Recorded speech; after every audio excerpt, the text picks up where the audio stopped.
नमस्कार, मैं छत्तीसगढ़ अखबार के यूट्यूब चैनल इंडिया आजकल के स्टूडियो से सुनील कुमार। आज मैं राजनीति के कई किस्म के विवादों को लेकर बात करना चाहता हूं। छत्तीसगढ़ में अभी कांग्रेस पार्टी के एक संचार प्रमुख प्रदेश के उनके और पार्टी की राष्ट्रीय मीडिया समन्वयक उनके बीच में काफ़ी बहस वगैरह हुई, लड़ाई झगड़ा हुआ, मीडिया तक बात गई और इसके बाद राधिका खेड़ा जो कि राष्ट्रीय मीडिया समन्वयक थी कांग्रेस की, उन्होंने पार्टी से इस्तीफा दिया। कई तरह के आरोप लगाए, गंभीर आरोप हैं, लेकिन मैं महज उसी पे बात करने के लिए आज यहाँ पर नहीं हूँ। उन्होंने कई तरह के आरोप लगाए, पार्टी छोड़ दी। अभी कुछ देर पहले मैं देख रहा हूँ कि वो भाजपा में चली गई हैं। अभी देश में माहौल यही बना हुआ है कि कोई छोड़े कहीं से भी जाएंगे भाजपा में, तो चली गई हैं वो भाजपा में। उन्होंने कांग्रेस से इस्तीफा देते हुए अपने त्याग पत्र में जितनी बार और जिस तरह से राम और अयोध्या का जिक्र किया था, उससे लग रहा था कि वो भाजपा कार्यालय के रास्ते में कहीं उन्होंने टाइप करवाया था, उसको वहीं से ईमेल किया था मल्लिकार्जुन खड़गे को और आगे बढ़ गई थी। वो पहुंच गई, अभी भाजपा कार्यालय पहुंच गई दिल्ली में। लेकिन मैं केवल उसी मुद्दे पर बात करने के लिए यहाँ पर नहीं हूँ। मैं कर्नाटक की भी बात करना चाहता हूँ, जहाँ सैकड़ों महिलाओं के साथ देवेगौड़ा परिवार के बाप बेटे, बाप विधायक बेटा सांसद, दादा जो है वो भूतपूर्व प्रधानमंत्री, तो बाप और बेटे, भूतपूर्व प्रधानमंत्री पर किसी रेप का आरोप नहीं है, ये ध्यान रखिएगा अब तक। लेकिन देवेगौड़ा के बेटे जो हैं, जो विधायक हैं, उन पर रेप का आरोप है, देह शोषण का आरोप है। उनके सांसद बेटे पर रेप का आरोप है, देह शोषण का आरोप है। और कई तरह की भयानक चर्चाएं वहाँ पे हैं कि जिन महिलाओं के साथ ये किया गया है वो महिलाएं कहीं मुंह दिखाने के लायक नहीं हैं, ऐसी चर्चा है। क्या होना चाहिए ऐसे में? बहुत सारे तो ऐसे मामले होंगे जिनमें कोई रिकॉर्डिंग नहीं होगी, जिनमें केवल महिला का बयान होगा इनके खिलाफ कि इन्होंने एक बार मुझसे ऐसा किया था। शायद 2976 इतने सेक्स वीडियो बरामद हुए हैं अभी तक बाप बेटे के। ऐसे में क्या किया जाना चाहिए जब बहुत सी महिलाओं का कहना है कि उनके साथ ऐसा हुआ है? और केवल कहना नहीं है, जैसा कि एक बहुत बड़े नामी गिरामी पत्रकार और कांग्रेस और शायद भाजपा में भी रहे हुए एमजे अकबर, उनके ऊपर आरोप लगे थे। उनके साथ में मातहत काम करने वाली महिला पत्रकारों ने जब आरोप लगाने चालू किए तो फेहरिस्त बड़ी लंबी हो गई थी, लेकिन वीडियो नहीं थे किसी के पास, ऑडियो भी नहीं थे। वो जमाना नहीं था, मोबाइल फ़ोन वगैरह का नहीं था, तो वो नहीं था। अभी तो ये पता लग रहा है कि ये खुद ही करता था। देवेगौड़ा का पोता जो है सांसद, ये खुद ही करता था रिकॉर्डिंग, अपने बलात्कार की, सेक्सप्लाइटेशन की, यौन शोषण की रिकॉर्डिंग खुद ही करता था। कई वीडियो में बतलाते हैं कि महिलाएं रो रही हैं, गिड़गिड़ा रही हैं कि मत करो रिकॉर्ड, हमको छोड़ दो, जो भी कहा होगा। तो ये खुद ही सबूत छोड़ के गया है। ये अपने दुष्कर्म के सबूत ये खुद ही छोड़ के कहाँ गया? जर्मनी चले गया है। दूसरे देश जाके उसको लग रहा होगा कि शायद सज़ा से बच जाएगा, गिरफ्तारी से बच जाएगा, क्योंकि कर्नाटक में अभी कांग्रेस पार्टी की सरकार है। कांग्रेस की पुलिस तो ज़्यादा देर नहीं लगाएगी। देवेगौड़ा के बेटे को तो गिरफ्तार कर लिया गया है। उसके खिलाफ भी आरोप है कि एक बाथरूम में करता था, एक स्टोर रूम में करता था, कोई कहीं करता था। ये बाप बेटे दोनों ऐसे ही काम में लगे हुए थे। ये वहाँ पर आरोप लगे हैं, पुलिस के पास रिपोर्ट है, बयान है।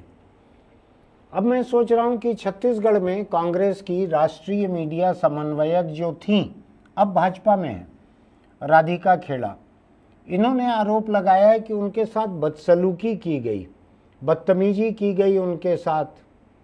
कांग्रेस भवन में उनके ऊपर चिल्लाया, कांग्रेस के छत्तीसगढ़ के मीडिया प्रमुख ने वो चिल्लाए, ऐसा आरोप है उनका। उनका ये भी आरोप है कि छत्तीसगढ़ कांग्रेस के लोगों ने जब राहुल गांधी आए थे तो कोरबा की एक होटल में उनसे पूछा कि वो कौन सी शराब पिएंगी। अब मुझको नहीं मालूम है किसी से ये पूछना जुर्म में आता है कि नहीं आता है। ये अभद्र हो सकता है किसी से पूछना, लेकिन मेरा ये मानना है कि मीडिया से जुड़े हुए बहुत सारे ऐसे लोग रहते हैं जो एक दूसरे से ऐसी बात पूछ लेते हैं। मीडिया के बहुत सारे लोग हैं जो पीने के लिए जाने जाते हैं, और मैं अभी के आधार पे नहीं कह रहा हूँ, मैं अपने पिछले तकरीबन आधी सदी के तजुर्बे के आधार पे कह रहा हूँ कि मीडिया के लोग पीने के लिए थोड़ा बदनाम रहते हैं। और पार्टी की जो मीडिया समन्वयक है, दिल्ली से आई थी यहाँ पे, हो सकता है किसी ने उनसे पूछ लिया हो शिष्टाचार में, आप कुछ ड्रिंक लेना चाहेंगी क्या, ऐसा पूछ लिया होगा शायद। मुझको नहीं मालूम कि ये जुर्म में आता है कि नहीं, मुझको ये भी नहीं मालूम है कि इसको अशिष्टता कहा जाएगा या नहीं, लेकिन उनकी आपत्ति है तो ये आपत्तिजनक मान लिया जाना चाहिए कि किसी ने उनसे ऐसा पूछा। उनका ये भी कहना है कि रात 1 बजे उनका दरवाज़ा होटल में बजाया जाता था। इसमें नई बात नहीं है, मैं बहुत सी कॉन्फ्रेंस सेमिनार में जाता हूँ जहाँ महिलाएं भी रहती हैं।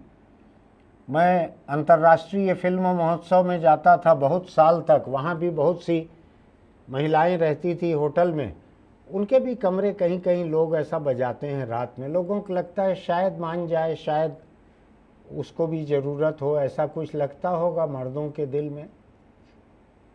मर्द का दिल है वो तो हमेशा उम्मीद से रहता है कि कोई न कोई रास्ता शायद निकल जाए, तो बजाते होंगे दरवाज़ा ऐसा जाके। राधिका खेड़ा कह रही हैं तो होटल की ज़रूर जांच करना चाहिए। राहुल गांधी को आए बहुत ज़्यादा वक्त नहीं हुआ है, महीने 2 महीने की बात है। हो सकता है कि होटल के कॉरिडोर की कोई वीडियो रिकॉर्डिंग हो, कैमरे लगे रहते हैं आजकल, होना चाहिए, हर तरह की जांच होना चाहिए। मेरा मानना है कि जितने आरोप लगते हैं एक दूसरे पे, सार्वजनिक रूप से सार्वजनिक जीवन के लोगों के आरोप लगते हैं, उसकी जांच होना चाहिए। छत्तीसगढ़ कांग्रेस के जो मुख्य प्रवक्ता हैं या संचार विभाग के प्रमुख हैं, सुशील आनंद शुक्ला, उन्होंने कहा है कि इस मामले में मेरा नार्को टेस्ट करवा लिया जाए। मेरी जो सीमित जानकारी है फोरेंसिक साइंस की, उसके हिसाब से लाई डिटेक्टर टेस्ट के मुकाबले भी नार्को टेस्ट और ज़्यादा गंभीर माना जाता है। किसी जुर्म की जांच में किसी का नार्को टेस्ट करना, अदालत भी शायद तभी आदेश देती है जब जिसका नार्को टेस्ट होना है वो इजाज़त दें। जिनको इसके बारे में नहीं मालूम है, मैं अपनी मामूली सी जानकारी रख देता हूँ कि नार्को टेस्ट में एक दवाई नशे की बदन में इंजेक्शन से डाली जाती है, और जब उसका नशा उतरते रहता है उस समय लोगों से सवाल किए जाते हैं। उन सवालों को पहले से तय कर लिया जाता है, लिस्ट बना ली जाती है। उस समय लोग जो जवाब देते हैं उसकी ऑडियो वीडियो रिकॉर्डिंग भी होती है। सुशील आनंद शुक्ला ने कहा है कि वो नार्को टेस्ट के लिए तैयार हैं। मेरा ख्याल है कि ये एक बड़ा गंभीर प्रस्ताव है कि मेरा नार्को टेस्ट करवा लिया जाए, क्योंकि एक महिला ने उनके ऊपर आरोप लगाया है।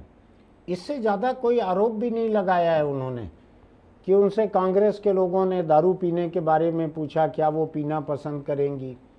कुछ लोग आकर रात को दरवाज़ा पीटते थे, खटखटाते थे, ऐसा उन्होंने कहा है। सुशील आनंद शुक्ला ने कांग्रेस भवन में उनके ऊपर चिल्लाए हैं, दरवाज़ा बंद कर दिया था, कुछ इस किस्म की बात कही है।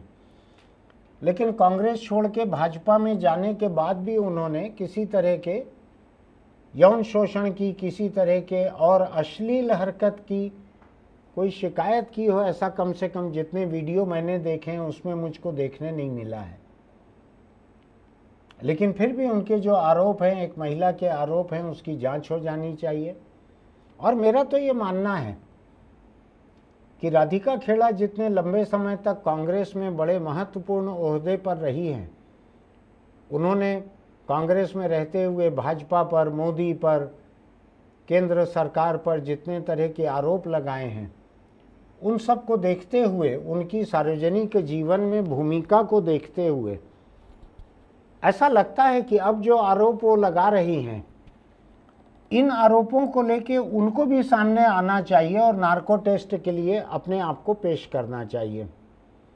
ऐसा मैं इसलिए भी कह रहा हूं कि राधिका खेड़ा का जो इस्तीफा है, उस इस्तीफे को अगर मैं देखूं, मेरे सामने है, अभी स्क्रीन पर है, लैपटॉप पर, उसमें उन्होंने लिखा है मल्लिकार्जुन खड़गे को, आदिकाल से ये स्थापित सत्य है कि धर्म का साथ देने वालों का विरोध होता है। वर्तमान में प्रभु श्री राम का नाम लेने वालों का कुछ लोग इसी तरह विरोध कर रहे हैं। उन्होंने बहुत सारा लिखा है कि मैं रामलला के दर्शन के लिए चली गई थी, तो इसलिए मेरे साथ बेइंसाफी हो रही है। उन्होंने बहुत सारा कहा भी है।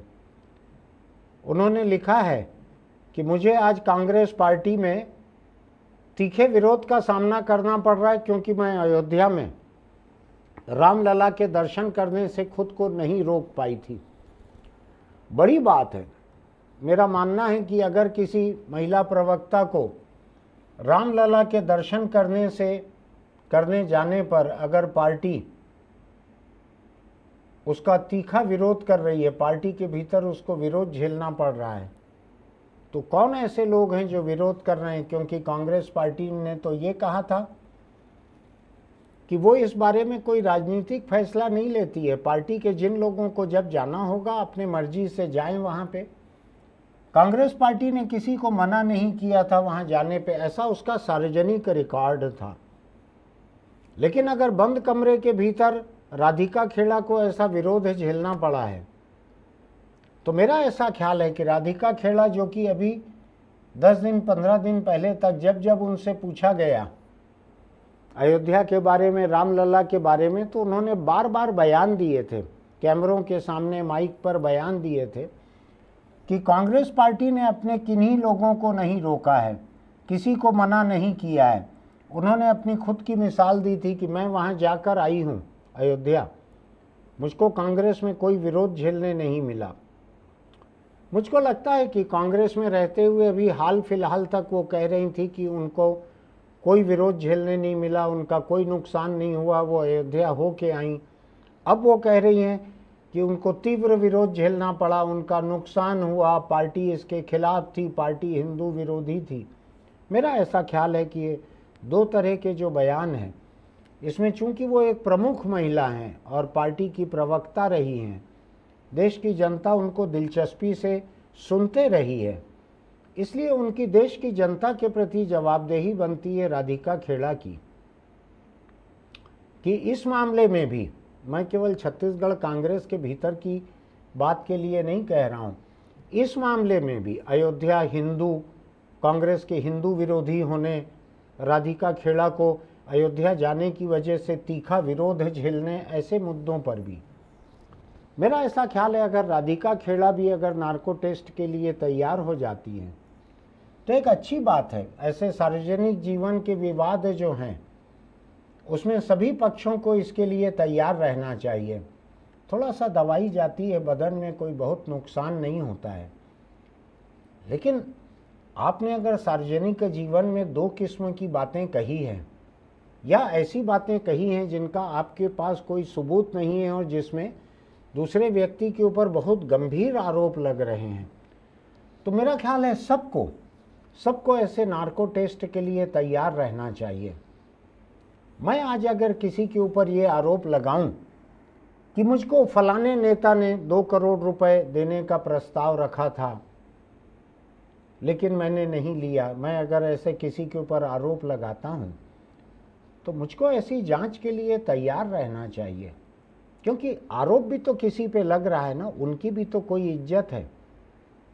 सुशील आनंद शुक्ला की भी इज्जत है, राधिका खेड़ा की भी इज्जत है, कांग्रेस पार्टी की भी इज्जत है। सबको एक दूसरे के प्रति जिम्मेदार और जवाबदेह रहना चाहिए।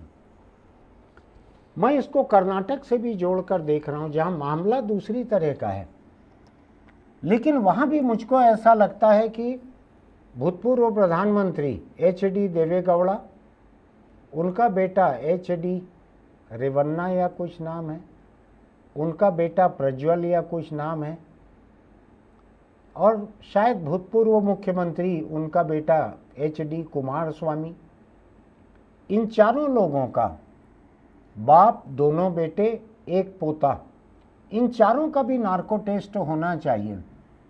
उससे पता लगेगा कि भूतपूर्व प्रधानमंत्री एच.डी. देवेगौड़ा के सामने ये बात कब से आ रही थी कि उनका पोता जो है प्रज्वल, वो कब से लड़कियों से, महिलाओं से बलात्कार करते आ रहा है, उनके पास पहले क्या क्या शिकायतें पहुंची थी।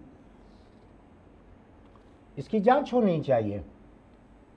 भारत जैसे महान लोकतंत्र के प्रधानमंत्री के पद पर जो आदमी रहा हुआ हो,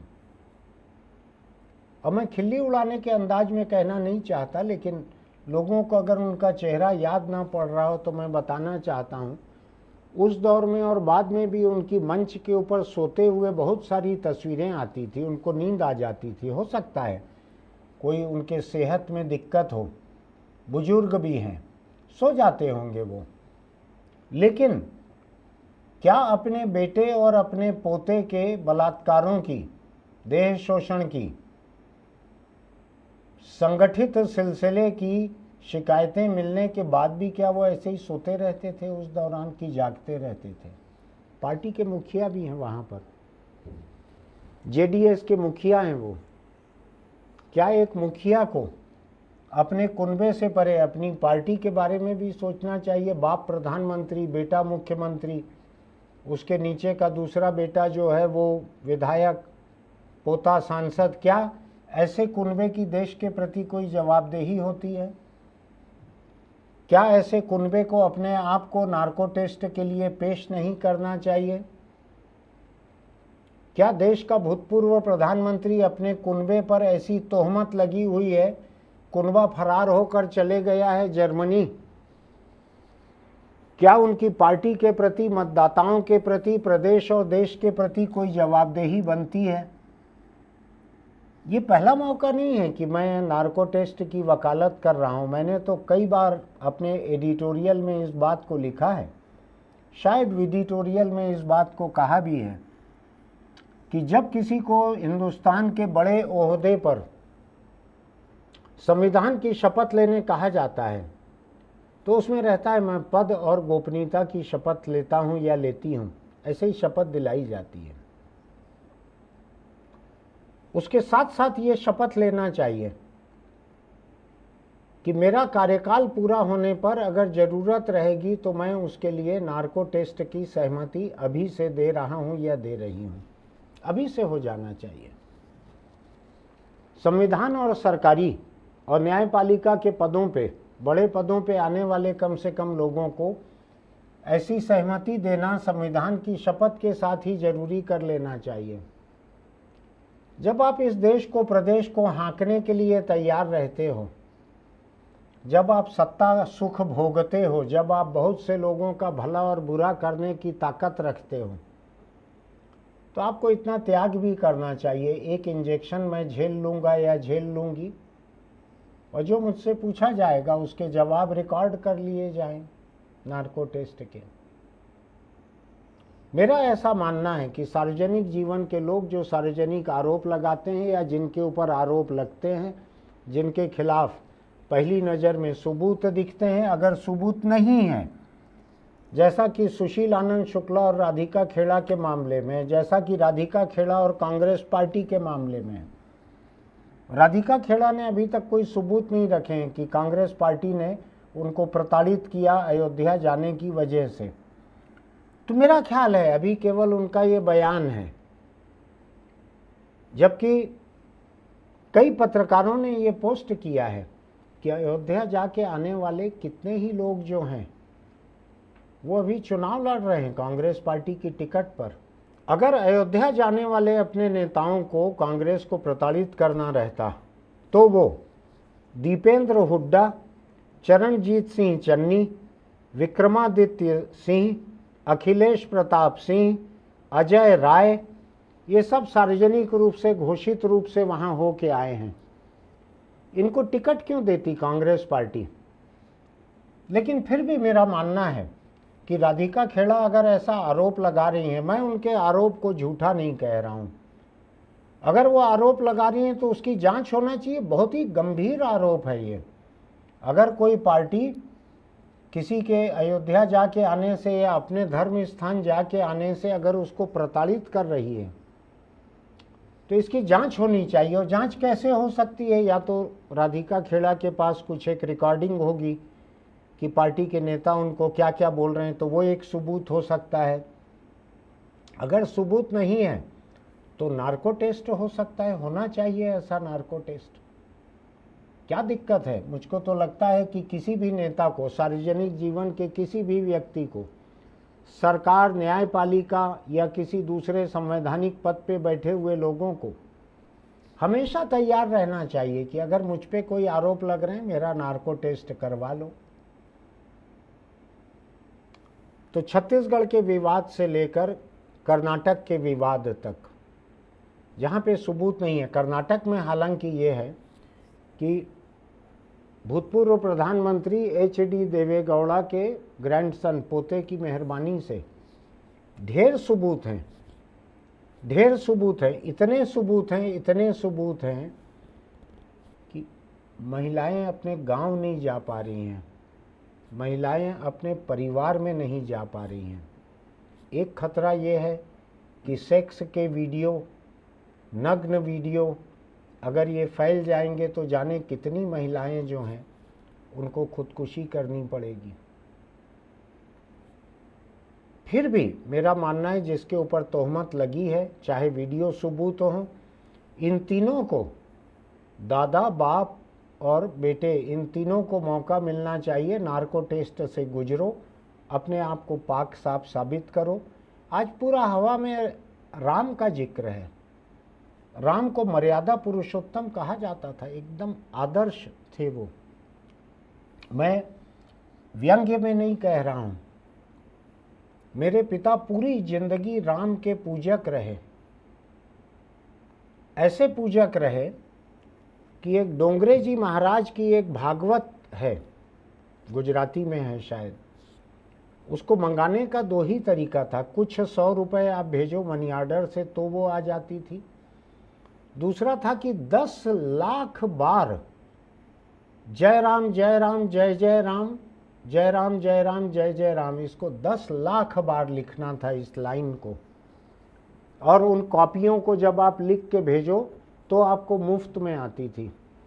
तो मेरे पिता ऐसे राम भक्त थे कि उन्होंने स्याही की कलम से, बहुत उनके मोतियों जैसे अक्षर थे, उससे कॉपियों में लिखना चालू किया। इतनी कॉपियां भरी और 10 लाख बार में गिनने में कोई गलती ना हो जाए और ज़्यादा लिख दिया उन्होंने। उसको पार्सल से भेजा और उससे उनको जो भागवत मिली थी डोंगरे जी महाराज की, वो उनको अपनी बड़ी उपलब्धि लगती थी। मुझको अटपटा लगता था कि इतना वक्त क्यों बर्बाद कर रहे हैं, हम खरीद लेते हैं ऐसा। तो मैं ऐसे राम भक्त परिवार का एक नास्तिक हूँ। मेरे पिता राम भक्त थे पूरी जिंदगी, इसलिए राम का मखौल उड़ाने का मेरी कोई नीयत नहीं है। लेकिन मैंने राम का वो मर्यादा का रूप देखा है जो उनके युग में अग्नि परीक्षा जैसी कई चीज़ें कहानियों में आती हैं। मेरा ये मानना है कि सार्वजनिक जीवन के जो लोग हैं, चाहे केंद्र सरकार के हों, राज्य सरकारों के हों, अदालतों के हों, इनको एक सार्वजनिक अग्नि परीक्षा से गुजरने के लिए तैयार रहना चाहिए। अग्नि परीक्षा से मेरा मतलब ये नहीं है कि लकड़ी कोयला जला के उस पर चलने कहूँ मैं किसी को। आज विज्ञान ने हमको ये अग्नि परीक्षा का तरीका दे दिया है, नार्को टेस्ट वगैरह। जहां किसी के ऊपर गंभीर आरोप लगे उनको नार्को टेस्ट से गुजरना चाहिए, उनको खुद होके कहना चाहिए मेरा नार्को टेस्ट करो। छत्तीसगढ़ कांग्रेस को लेके यहाँ के कांग्रेस संचार प्रमुख सुशील आनंद शुक्ला ने अपने आप को पेश किया है, मेरा नार्को टेस्ट करवा ले। राधिका खेड़ा को भी कहना चाहिए मेरा भी नार्को टेस्ट करवा ले, उसमें पता लग जाएगा देर रात दरवाज़ा पीटा कि नहीं, किसने पीटा, दारू पीने का प्रस्ताव लेके कौन गया कि आपको पीना है क्या, कौन सा ब्रांड पिएंगी, पता लग जाएगा। उसमें पता लग जाएगा किसने बदतमीजी की है, पता लग जाएगा कि उन्होंने भूपेश बघेल से शिकायत की तो भूपेश बघेल ने कहा था कि नहीं आप दिल्ली चले जाओ। ऐसा भी उन्होंने कई तरह के आरोप उन्होंने लगाए। हाँ, एक आरोप ये भी लगा है नया ताज़ा कि राधिका खेड़ा की माँ जो है उनकी एक फिल्म बनाने की कंपनी है, कोई फिल्म बनाने की कंपनी है उनकी, राधिका खेड़ा के माँ की, जिसका नाम जो है क्रिएटिव जिप्सी है। उसको भूपेश सरकार में फिल्म बनाने का काम दिया गया था। मुझको ये पता लगा है कि आज अभी जरा से देर पहले भूपेश बघेल ने दुर्ग जिले के अपने घर में कुछ पत्रकारों के बीच ये बात कही है कि राधिका खेड़ा की मां को पर्यटन विभाग या कहीं से काम दिया गया था फिल्म बनाने का, उसका भुगतान नहीं हो पाया था, रुका हुआ है। हो सकता है कि भाजपा में जाने का उनका ये भी एक मकसद हो, मैं नहीं जानता ऐसा काम है कि नहीं। मुझको ये कहा कुछ लोगों ने कि ऐसा ऐसा उन्होंने कहा है आज वहाँ पे, और ये बात कल से परसों से आ रही है। सुशील आनंद शुक्ला ने कैमरे पे भी ये बात कही है। क्रिएटिव जिप्सी नाम की कंपनी है राधिका खेड़ा की माँ नीरू खेड़ा की। ये सब नार्को टेस्ट के लायक है। अब जनता का पैसा भी इन्वॉल्व हो गया है इसमें, जनता का पैसा, कि फिल्म बनाने का काम दिया गया था, फिल्म बनी थी नहीं बनी थी, क्या हुआ, पैसा मिला नहीं मिला, क्यों मिला, अब भाजपा में गई हैं, क्या पेमेंट हो जाएगा, इसके बारे में जानने की ज़रूरत है, पूछना चाहिए कि ये क्यों मिली थी ये फिल्म। और भी कई तरह के आरोप हैं पिछली भूपेश सरकार के कामकाज पे, कई तरह के आरोप हैं। जो आरोप हैं, मुझको तो मेरा तो ये मानना रहता है संविधान की शपथ लेके काम संभालने वाले हर किसी को अपने आप को पेश कर देना चाहिए। मेरा कार्यकाल खत्म हो गई, जितने तरह के आरोप हैं फहरिस्त बना लो और मेरा नार्को टेस्ट कर लो। मुझको लगता है गांधी के समय में नार्को टेस्ट वगैरह की यहाँ पर कोई समझ नहीं थी, चलन नहीं था, तो गांधी अपनी डायरी में रोज लिख देते थे तमाम चीज़ें, रोज का उनका नार्को टेस्ट रहता था। आज सुबह से शाम तक अच्छा बुरा क्या किए, किससे मिले, क्या बात किए, उनके सत्य के प्रयोग नाम से जो कुछ एक ऐसे अटपटे प्रयोग थे जो आज के वक्त में और ज़्यादा आपत्तिजनक माने जाएंगे। ऐसा लड़कियों के साथ सोने के भी उनके प्रयोग उन्होंने लिखे थे, खुलकर अपने तर्क लिखे थे। लोग सहमत नहीं थे उससे, उनके समय भी लोग सहमत नहीं थे, लेकिन वो खुद ही अपना नार्को टेस्ट रोज रात को कर लेते थे, दिन भर की बातों को लिख देते थे। ये गांधी का देश है, ये राम का देश है। मर्यादा पुरुषोत्तम, मर्यादा नारी उत्तम भी रहना चाहिए, केवल पुरुष की बात नहीं है। सब लोगों को तैयार रहना चाहिए सत्य की परीक्षा से, अग्नि परीक्षा से, नार्को टेस्ट से गुजरने के लिए। खासकर अगर आपके आरोप किसी के इज्जत पे हैं, अगर आपके आरोप एक सार्वजनिक संगठन के हैं। कांग्रेस बड़ी पार्टी है, चाहे विपक्ष में है। कांग्रेस के भीतर अगर अयोध्या जाने वाली एक महिला का इस तरह से प्रताड़ना उसकी होती है, इसकी जरूर जांच होनी चाहिए। नार्को टेस्ट में अगर आए, मान लीजिए कि खड़गे ने या वेणुगोपाल ने किसने प्रताड़ित किया था, इनको आता है अगर नार्को टेस्ट में, तो मेरा मानना है कि उनसे भी पूछताछ होनी चाहिए इसकी।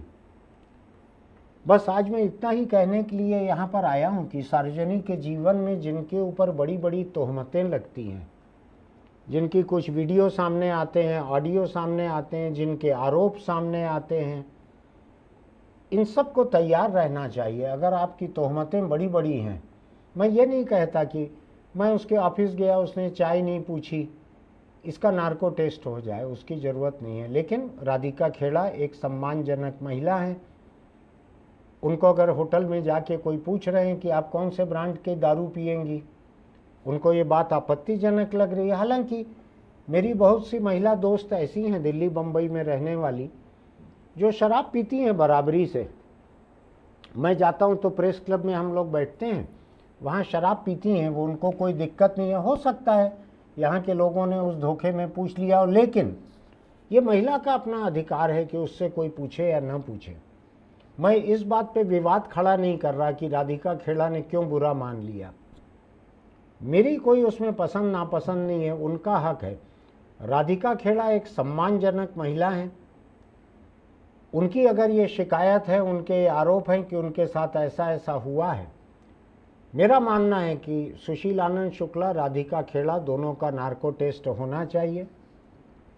दूध का दूध, पानी का पानी हो जाएगा। नार्को टेस्ट की खूबी यही है कि उससे दूध का दूध, पानी का पानी हो जाता है। और कोई तरीका नहीं है कि आपको मिलावटी दूध मिले तो उसमें इन दो चीज़ों को आप अलग कर सकें। सोच के देखिएगा। आपको मेरी ये बात अच्छी लगती है तो हमारे YouTube चैनल इंडिया आजकल को लाइक कीजिएगा, सब्सक्राइब कीजिएगा। दिन में 1 या 2 आपको लिंक मिलेंगे व्हाट्सएप पे, उससे ज़्यादा नहीं मिलेगा। और अपने दोस्तों को भी भेजिएगा कि भाई ये बिल्कुल अनोखे किस्म की बात कर रहे हैं, बकवास कर रहे हैं सुनील कुमार जी। ये कह रहे हैं कि जो भूतपूर्व मंत्री रहे, मुख्यमंत्री रहे, प्रधानमंत्री रहे, जिसने संविधान की शपथ ली है, उसमें जोड़ दिया जाना चाहिए कि कोई विवाद होने पर, आरोप लगने पर, सबूत या ऑडियो वीडियो सामने आने पर हम नार्को टेस्ट के लिए तैयार रहेंगे। तो ये ऐसा होना चाहिए कि नहीं? आप अगर जनता को भेजेंगे, आम जनता को, तो शायद हाँ बोलेगी। आप खास लोगों को बोलेंगे जो ऐसे पदों पे रह चुके हैं, तो वो लोग शायद ना बोलेंगे। आप तय कीजिए कि आप हाँ के साथ जाएंगे कि ना के साथ जाएंगे। जैसा कि संसद में या विधानसभा में मतदान होता है तो कहा जाता है आप हाँ के साथ जाएंगे कि ना के साथ जाएंगे। पूछ के देखिएगा अपने आसपास के लोगों से, बातचीत हो उनसे तो चर्चा करके देखिएगा इसकी। आज इस एपिसोड के बाद में मेरी एक छोटी सी सलाह ये है कि जब कभी आपको सार्वजनिक जीवन में किसी से लेना देना रहता है तो बहुत सावधान रहिए। विवादों से बचिए, आरोपों से बचिए। दूसरी बात यह है कि अगर आपको लगता है कि किसी का व्यवहार आपत्तिजनक है, कोई आपसे जुर्म की बात कर रहे हैं, तो आपको उसकी ऑडियो वीडियो रिकॉर्डिंग करनी चाहिए। मैं सार्वजनिक शिष्टाचार में तो खिलाफ हूँ किसी भी तरह की रिकॉर्डिंग के। मैंने अपनी ज़िंदगी में जितनी रिकॉर्डिंग की है किसी की, मैं रिकॉर्डिंग शुरू करने के पहले उनसे पूछ लेता हूँ कि मैं इस कॉल की रिकॉर्डिंग आपकी इजाज़त से कर रहा हूँ, कर लूँ रिकॉर्डिंग। ये बात भी मैं रिकॉर्डिंग में ले आता हूँ। जब वो हाँ कहते हैं तो मैं चालू करता हूँ, उनसे इजाज़त लेके ही इतनी भी बात चालू करता हूँ। लेकिन मेरा मानना है कि अगर आपसे कोई बहुत नाजायज़ बात करते हैं, मेरे सामने कल परसों ही एक संस्था की बात आई कि वहाँ की महिला कर्मचारी से वहाँ के मुखिया ने देह शोषण की एक कोशिश की। ये बात अभी मेरे सामने आई। मेरा ये मानना है कि अगर कोई ऐसी हरकत करे आपसे तो आपको उसकी रिकॉर्डिंग कर लेना चाहिए, चाहे वो संस्था में रहे, संगठन में रहे, पार्टी में रहे, सरकार में रहे, किसी में भी रहे। अभी आपको ध्यान है, पश्चिम बंगाल में राज्यपाल के खिलाफ वहाँ की एक महिला ने आरोप लगाया है। पुलिस ने केस दर्ज कर लिया है, राज्यपाल से पूछताछ करना चाहती है। राजभवन में चिट्ठी लिखी है ममता बनर्जी की पुलिस ने कि राजभवन के भीतर की सीसीटीवी की रिकॉर्डिंग मुहैया कराई जाए। याद है ना आपको? देश के एक मुख्य न्यायाधीश थे रंजन गोगोई, उनके खिलाफ उनके बंगले पे अदालत की तरफ से काम करने वाली एक महिला कर्मचारी ने आरोप लगाया था कि ये उसका देह शोषण करने की कोशिश करते हैं। उस महिला के आरोप पे जो बेंच बनी सुप्रीम कोर्ट की सुनवाई करने के लिए, उस बेंच का मुखिया कौन था याद है आपको? खुद रंजन गोगोई मुख्य न्यायाधीश था। मैंने उसी दिन उसी पल संपादकीय लिखा था कि बाकी जजों को मना कर देना था रंजन गोगोई को कि आपके खिलाफ तो आरोप हैं, आप आरोपी हो, आप कैसे बेंच में बैठोगे अपने खिलाफ आरोपों की सुनवाई करने के लिए।